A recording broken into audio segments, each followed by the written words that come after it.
Right, so we've managed to get our hands on an ID-Buzz. So we have one of these on order, but various different delays. I think quite a few people are struggling to get them to come through. So ours has taken a while and we needed to get hold of one to start our development process. So very kindly, the guys at Parkway and Kettering came to see us. Actually, they just turned up out the blue one to show us, which was very good of them.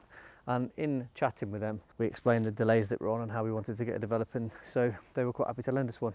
It's really refreshing actually, because in this game, a lot of people you deal with within main dealer groups don't like us tinkering with these things. But what certain people, like the guys at Parkway, Mitch is the guy we dealt with there, really helpful. What they appreciate is when these things are more modifiable, they'll sell more. Loads of people have T6.1s, T5s, but if we were all exactly the same, we wouldn't all want one. We wouldn't want the same vehicle as our friend. So the beauty of the Transporter or the ID-Buzz or the T7 is that they are so modifiable, and that's where we come in. We like to make these things look different to your neighbours, if your neighbour gets one. And we like making them look cool. So we have an ID-Buzz here. So first thing we're going to do is going to take it out for a drive and give you our opinion of, or my opinion, of what we think of it and how it drives. So far so good. And then we'll run you through some differences. So I wanted to do this video to show you the difference in various things, load, weight, heights, dimensions between the ID-Buzz, the Transporter, whether it's T5 to T6.1 or the T7 Multivan. Obviously these two here are on air, so that's why they look so low. They're not normally that low compared to an ID-Buzz. First opinions of it is I do really like it. I say that every time, I know I do. I said that about the T7 and I know everybody hates the T7. I think a lot more people are starting to like the T7 Multivan now. I know everybody that owns one absolutely loves one. Everybody I've spoken to that owns one absolutely loves one. It's so practical.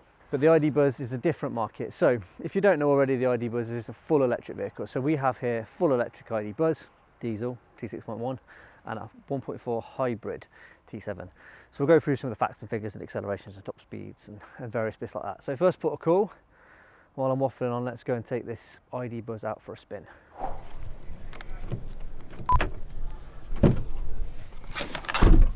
Okay, so first impressions inside are very modern looking, very electrical and very kind of computery, I guess. It kind of reminds me of an old Windows computer, the way it starts up with the displays and the lights and flashing lights and different sounds it makes. Steering wheel is very similar to the Transporter, but you've got the touch sensitive buttons instead, and they kind of make like a bit of a vibration and a sensation when you do stuff and make strange noises and beeps, but I'm sure we'll get used to that as we go along. Really like the pedals. You've got a pause and a play instead of a accelerate and a brake. Nice little touches. So anyway, let's go and take it for a spin. Engage drive, still learning this as we go along, but you seem to have just a dial here which is quite simple. Forward to go forward, reverse to reverse, back to go reverse. But anyway, let's start off in forward. It's strange. I mean, I had a Tesla for a while and you kind of get used to the sensation of it there being no noise, but it seems odd when you're in something this big, you know, and van-like in size, for there not to be any kind of noise, engine noise. But there we go. It certainly feels like it picks up well. I mean, the figures show that these things aren't rapid. Again, having a Tesla previously, those things are mental. They're so quick off the block, but this thing's more, it certainly accelerates quicker than the T6.1 or the T7, but it's not like crazy quick. So this, currently they're all single motor, rear wheel drive. There is going to be a faster version coming through, but I'll go through all the specs and stats later when we get back. So this particular road out of our unit is really bumpy and it absorbs those bumps really well. It feels really comfortable. Obviously we'll make these things lower because that's what we do, and the goal will be to keep the comfort, in fact improve the comfort while making them lower. But as it stands at the minute, it certainly feels, you can feel like it's a heavy vehicle when you brake. I currently have it in the standard drive mode. There's also a brake mode that uses regenerative braking at the same time, but as it stands at the minute, it's the standard braking mode. When you brake, you feel the weight of the vehicle. Inside it seems really spacious. Danny commented that it was very stepbrother-esque and that you could almost imagine the whole family in the background singing their favourite song. What is that song? She's got a smile that it seems to me. It's hot in here, and trying to change the heat down is quite clumsy. It's like, you know, I like a good old-fashioned switch and a dial to change the heat. This is the same as the Caddy actually. I think the T7's got the same. It's all like big clumsy buttons to do it, and you can hear it accepting that button, that noise is accepting the temperature. But you know, much quicker is it just to turn a dial down when you want to get the temperature down, but somehow turn the heated seat on. Anyway, I'm sure that takes some learning, but I feel like this is the new thing that VW are doing that I'm not a particular fan of. In general, Maybe it's just because I'm old. I like a good old-fashioned switch and a dial, so I can quickly turn the temperature down when I'm having a hot flush. Around these country roads, it feels really nimble and really quick. It accelerates out the corners really well. It seems to hold the road really well. There's an amount of body roll, but you'd expect that because, like a Transporter, this is a big slab-sided object. It's going to have it when it's this kind of big box square size. Parkway very kindly lent us this for 2 days, and in the time they lent us this, we were able to get it on the ramp, get some measurements, work out some adjustments, and work out how much lower we can get these things while improving the ride. So Solow suspension coilovers will be coming for this, as well as Solow air ride in the future, and I think these things will look really good and drive really good low. So you may have seen on our social media, H&R have already put one on coilovers, a silver one, and it looks really smart. They put black wheels on that one and it just looks really well. I think there's always, naturally, whenever something new comes out, lots of haters because they just don't like the fact that everybody gets stuck with what they know. When they see something new, they don't like it, but they're always growers. This seems to be different to the T7 in the respect that a lot more people like it straight away when they see it, and that's partly because the whole design brief was very much based on the original early split screens and the bay window in the shape. The concept of this has been going around for years now, and it's very similar to the concept. I think it's one of those vehicles that you tend to see a concept, and as time goes on it evolves a lot. Well, this seems very similar to the original concept and I really like it. This particular one is single colour. I personally prefer the single colours. I'm not so much of a fan of the two-tone. I get what they're doing with the two-tone. They're trying to get that whole original split screen, you know, white on top, colour on the bottom, but for me, I like the solid colours. This one here is a dark blue and it works really well. It's quite subtle, but some of the other brighter colours will be nicer. There's a solid yellow colour, a lime yellow I think it's called, and there's an orange as well, which is a bit brave for some people. I've not seen one of those solid. So this here is the car version, the ID-Buzz, and there's also an ID Cargo, which again I'll explain in more detail when we get back, talk to you about the weight capacity and stuff it can take. As a driving vehicle, it drives really nice. This is certainly going to take some getting used to, but I think in time, as you get used to this climate control stuff. Oh, there we go. There's maybe an easier way to do it. Oh, there we go. Let's see that. There we go. So hopefully it cools it down here pretty quick. It does feel very like they've made lots of sounds and touch sensations to go with it. So as you press the button, you're aware you've pressed it, not just by the fact that it's made a noise, but you can feel it. These things, you know, as you turn the volume down the stereo, you can feel it vibrating back at you to let you know that you've pressed the button. So interior wise, there's two different spec versions of this, but interior wise, this is the car version with the wooden dash trim. I actually think it's a lot less offensive in here than it is in the T7. I really dislike the wooden dash in the T7 Multivan, but this is a nice lighter colour. Seems to really suit it. The light interior, it's nice that it makes the vehicle feel light. I have my concerns about the seats trims. I think, talking to me. No way. Again, this has a black steering wheel and some of the darker trims, but most of the ones I've seen, sorry about that, most of the ones I've seen have got a white steering wheel and a lighter interior, which I feel like it's all vegan leather. I'm sure they've put a lot of thought into wear and how well they're going to stain, but I think as soon as we get ours, the first thing we'll do is retrim all the seats in a darker colour.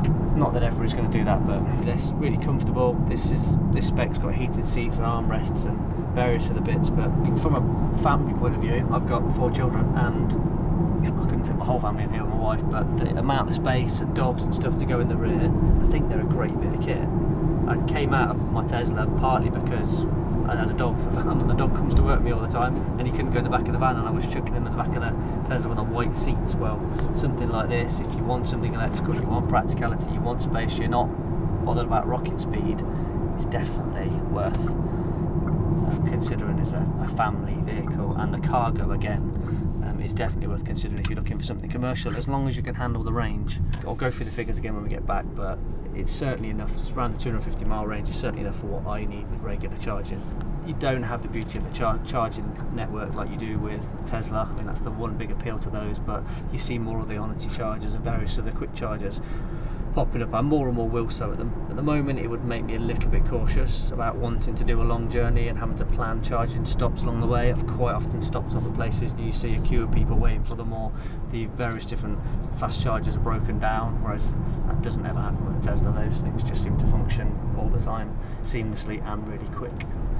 Anyway, let's head back to the yard and I'll go through some of the specs and the comparison between this, the T7 and the T6.1. So we're back now. I just thought I'd run you through a few things about this that I particularly like and things that I've noticed. I feel like you could spend all day just finding new little things on this, new little Easter eggs as they call them, but you know, nice little details like the ID branding there and puddle lights, which you can't see now because the lights are on, but really some nice touches. I mentioned previously you've got the play and pause button for the controls there.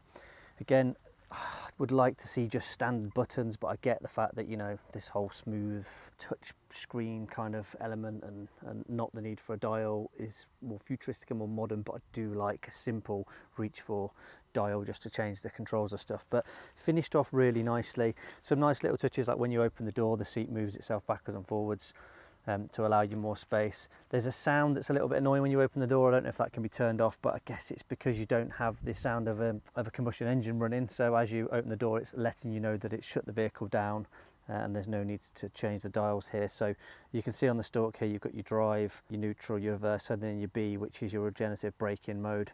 And then you park there, and then all your window wipers and your lights are over on that side. Just spinning around the vehicle, you know, very VW-esque in their controls here. They're all the same, your boot releases there.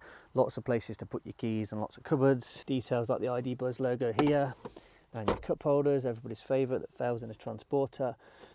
Plenty of space for them. You'll notice that pretty much every place has got a USB-C port there to charge your phone.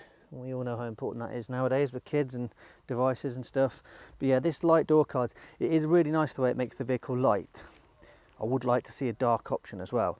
I think this is an unusual spec, Mitch was telling me. I think they'd kind of, I don't know, not thrown this vehicle together, but made something quick out of this, and you wouldn't be able to get this current colour combo.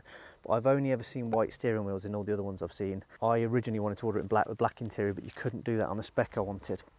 So moving into the back here, ISOFIX points on the outside here. Again, you'll see over there more USB-C charging points, but plenty of room, plenty of space, plenty of leg room. The handles are there to open the doors. The one thing I would notice is there is no sliding windows, and there's no sliding window option in the back, which I feel is quite strange. I guess someone will tell if that's an issue, although I'm sure the air conditioning system is really good in it. As part of what we do here, and also being camper glass, it's something we're already working on.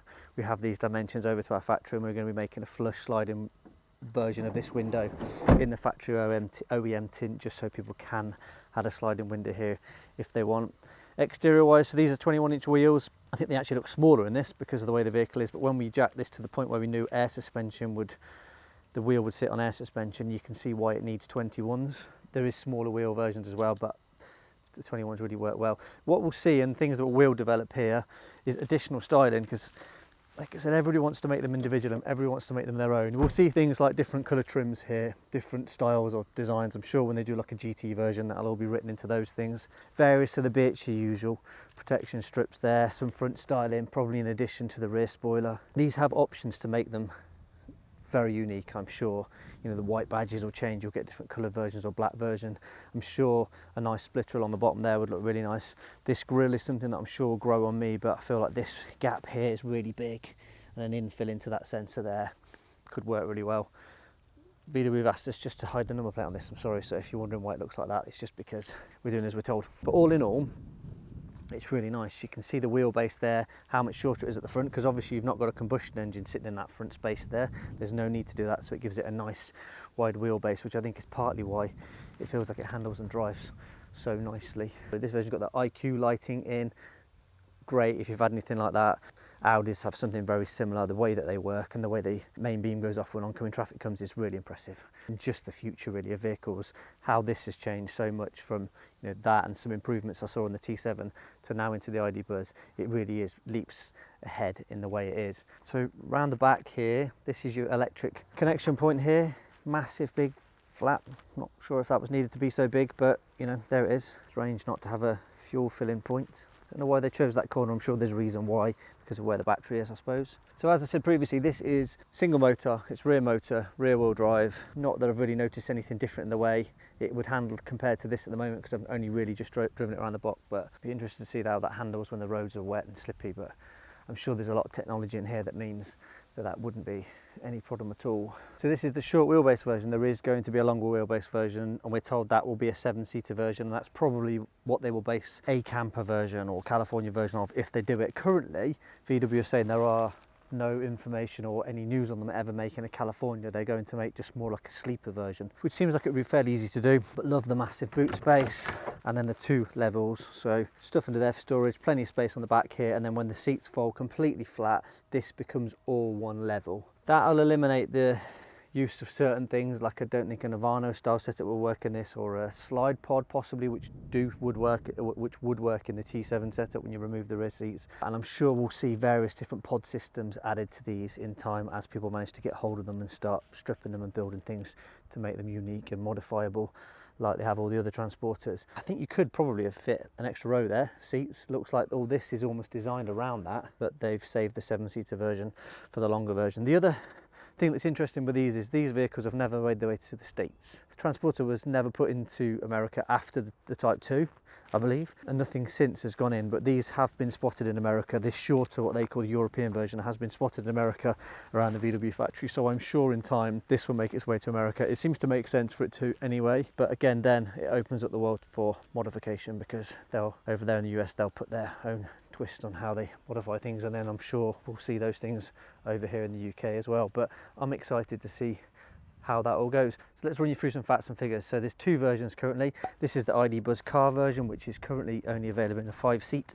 and there is an ID-Buzz cargo version, so a van version, which is a 2-seat or a 3-seat. I've only seen 2 seats in everything I've seen so far, but apparently according to VW's website there is also a 3-seat version. So all of them, regardless of what spec they are a full electric vehicle, single motor rear-wheel drive electric vehicle. So dimension wise, this vehicle mirror to mirror is 1985 millimeters, so just short of 2 meters wide, and height wise 1937 millimeters high. So for those people that are paranoid about getting inside car parks that have a 2-meter limit, even non-modified as they are now, you'll fit in a 2-meter car park no problem. So the full length of this vehicle is 4712 millimeters, so just shy of 5 meters I suppose, all in all, and the wheelbase there between the 2 wheels is 2988 millimeters. So colour wise, this colour here is called Starlight Blue, but it's available in various colours: solid white, mono silver, lime yellow, Starlight Blue, energetic orange and bay leaf green. So a couple of those are already Transporter colours you would have seen on the T6.1.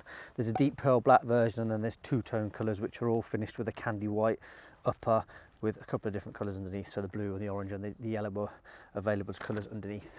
Obviously this is the car version and we don't have a cargo here, but if we were talking about the cargo from a load weight perspective and what the vehicle can hold, can take 2 Euro pallets to give you an idea of space in the back. Yeah, it's designed to be able to take 2 Euro sized pallets. So weight wise, the ID cargo's gross weight is 3,000 kilos, which only gives you a total payload of 650 kilos. So when you come to converting these vehicles into camper vans, 650 kilos isn't a lot by the time you've added a roof, rock and roll bed, cupboards, all your bits and so on. So that's going to limit what you can do with these when it comes to making them into camper van, just that maximum drive, the gross weight that the vehicle can be. So the top speed on this ID-Buzz is 90 miles an hour, which is more than enough for UK roads. So not fast, not massively fast, but you know, big square object. Why would you want to go any faster than 90 miles an hour on it? Range wise, so 221 miles is the range on it, which is certainly enough for some. It's actually quite similar to the T7 is, which I was a bit disappointed with. I mean, you get about, this being the 1.4 hybrid, I found you get about 150 miles out of a full tank. But then you've got the beauty that you can just stop off and fill it full of fuel, which you can't do with that. You have to find a fast charging point to do that. But, you know, 250 miles, 221 miles is enough for day-to-day use and, you know, a decent length journey, and you can plan your charging routes along the way. So dual motor version is also going to be a longer range version with more batteries coming out soon.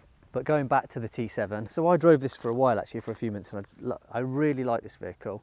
I like the way it looks now, it's definitely grown on me. I like the way it drives, I like everything about the interior, I like the way it's styled inside. It's a mega practical vehicle. I stopped driving it for a few reasons. Firstly, because the electronic range on this is, it says 30 miles, I was getting about 20, so I could just about get home and back, not quite, but it was quite a hassle just to plug it in just to get 30 miles. I get it if you just potter around town and you literally only do 10-15 miles a day, perfect, great, charge it when you're at home. But for me, it just got a bit of a pain in rushing every time I came to work, plug it in, just charge it to go home again. And then if you did do a long run, 250 miles-ish, I think it was, of range, wasn't really enough. I wanted to just get in it, trekking off to Cornwall or going to see a customer like the other end of the country. I didn't really want to have to plan fuel stops along the way, which is me just being lazy, I guess. But I think it was a bit of a letdown. If I could order that thing again, I would have gone for the diesel, good old-fashioned combustion engine, or the 1.5 TSI, but probably the diesel. But other than that, super impressive, but we'll come back to that in a minute. So there we go, I think that's most things covered. There's more in-depth details out on the ID-Buzz that you can watch on YouTube if you want to know some more information. And when we get hold of our own one, I'll go into some more detail about things that we've noticed and some of the other styling details and things we're going to change on ours. So price wise, these come in at, so there's two different spec versions without any additional extras. The life is £56,000 on the road pretty much, and the style is 61. So this is the style, this is the higher spec of the two. So the cargo version is a bit more appealing. I think that's pretty sensibly priced. It starts from 38,125. Currently there's a £5,000 government grant on those, but I'm told from VW that's not going to hang around for much longer, so set to change. But I think it's pretty good value, I guess, for what it is compared to other electric vehicles. The cargo version is cheaper than Mercedes version of an electric commercial vehicle, and also the Citroën, Renault versions of the same vehicle. This is the cheapest if you go for the commercial vehicle and you want a full electric version. So let's just go through some dimensions.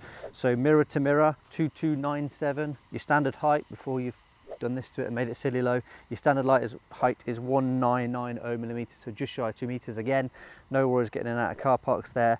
Wheelbase wise, short wheelbase version is 3000 millimeters exactly between the two. So that's center to center on the wheel, and your overall length between them. So this vehicle here, the short wheelbase is 4904. That's the full length of the vehicle. So space wise in the back of these, we all know there's a bit more room in this. So the short wheelbase version can actually fit 3 Euro pallets in the back there just, and load capacity wise, well, depending which one you go for, but you can get these up to 3.2 tons. Actually, your average camper conversion isn't that heavy, but you know, they can get close to that when they're all loaded up, but you have plenty of capacity with these. 4Motions obviously have slightly less, the DSGs have slightly less because you've got the weight of the gearbox and stuff, but just to use a regular example, so if you had a T30 150 manual, you can fit pretty much 1,000 kilos payload in it and still have a bit extra to be able to load it up and make it into a camper. Moving on to the T7, so I've glossed over the T6.1 really quickly because we know all about that. So moving on to the T7. So one thing that gets me about the T7 is you still see lots of hate on it. And one of the things that I find really entertaining is everybody likes to comment that, oh, it's the new Charan. Well, I don't know if anybody's ever seen a Charan before, or these people that make these comments, but a Charan was a 5+2. It was like an occasional rear seat thing. The rear seats were just a pop-up seat, whereas this is a multivan in its platform. And what I mean by that is there's a flat floor. That's nothing at all like a Charan would be. And you can have the seat set up in this, so this can comfortably take adults all the way through. Not like a Charan that had 5 people, squeezed 3 in the middle there and then 2 squashed at the back. It is a multivan. Yes, people get offended by the fact it's called a T7 because they go, well, the T series is great and we love the T. Possibly VW made a mistake by calling it the T7 Multivan. I don't know what they'll call the T6.1 replacement, but it can't be the T7 because this is the T7 Multivan. And there is still rumours that this will become a combi version, or will be available in a combi version, and I think it would work really well because everything else about this, except for the fact that I'm not overly impressed by the 1.4 hybrid. The diesel version of this and the 1.5 are great. The thing is lovely to drive. It handles really well, it drives really well. It's still got buttons and switches here that I like. It does have some of the touchscreen stuff that you get on the ID-Buzz, but not quite as much. Again, I would prefer dials and switches, but you know, you can't have it all. It is really nice. The whole setup, the layout, the way the seats work, the comfort, the view, the visibility, the sliding windows that the ID-Buzz don't have are great. And people are starting to warm to it and like the look of it, which I personally am really warming to it. I'd be driving this myself if it wasn't for the fact that I love driving this. I like the panel van, I like the extra space and stuff that I get to have. And the hybrid version of this annoys me a little bit, but that's just me being picky. But all in all, great vehicles. So anyway, let's run you through some spec on this. Ignoring the fact that this one is an air suspension, let's talk about height. So the standard height on this one is 1970 before you do any modifications on it. The dimensions mirror to mirror, so round here is 2252 millimeters. The wheelbase, so centre of wheel to centre of wheel on this, being the shorter version, is 3124. That gives you a comparison how those vehicles are. Haven't measured the back to tell you how many Euro pallets you could fit in there, because this is a car version and there's not a van version available currently, and possibly will be in the future, but we will see. Would really like to see a combi version. I have actually seen one in Germany, but I don't know whether it was just something that somebody had made or whether it actually is going to come to fruition in the future. But I don't know why it gets so much hate. I know people do. That will get so much hate. That got loads of hate when it first came out as well. Everybody hated it and said the front looked like a Vauxhall, and now people are facelifting T5s to T6.1s. Bar the pre-facelift Caravelle, that's my favourite little transporter ever, but that's my own personal opinion. Everybody's entitled to their opinion. This modified will float people's boats. This modified floats some people's boats, but also still lots of people hate it. So the one thing I can say about this is if they did decide to ever make a van version, as it currently stands, it couldn't take a lot of weight. So this one here being the 1.4 hybrid EDSG, its payload is 533 kilos, so half what the T6.1 is. Wouldn't take a lot though, but rated springs I'm sure, and they could make that take a heavier payload, but we'll see. So I hope that video was useful. I actually wanted to go through so much more on the ID-Buzz than we have time. One, we're running out of daylight, and two, Kettering, Parkway, are coming to collect their ID-Buzz off us, so we haven't got a chance to go through any more. As soon as ours comes, we'll go through in a lot more detail, but I just wanted to give you a quick overview of what we thought of it. Verdict is we love it, absolutely love it, and a quick comparison to these two without going into full crazy details of the difference between the two. But hopefully you enjoyed this video. Hopefully you're interested in the ID-Buzz, or you're still stuck in the Transporter ways, or maybe you're growing to like the T7.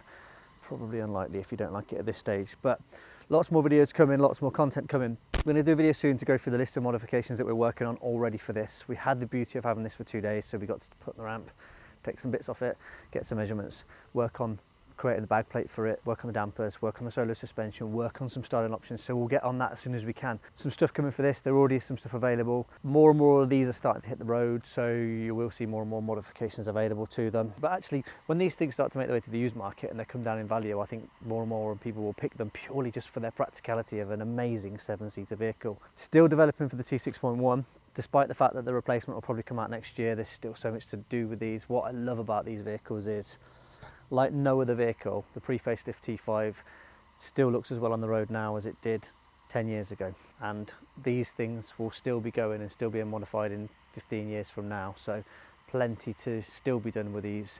Plenty of new toys to come out for T5 right the way through to T6.1. So keep watching and we will update you as and when we develop some more stuff. Please do like the video, share it with anybody that's interested in any of these three vehicles. Subscribe to the channel for updates, ring that little bell to get notifications when we do bring out a video, and as always, thanks for watching.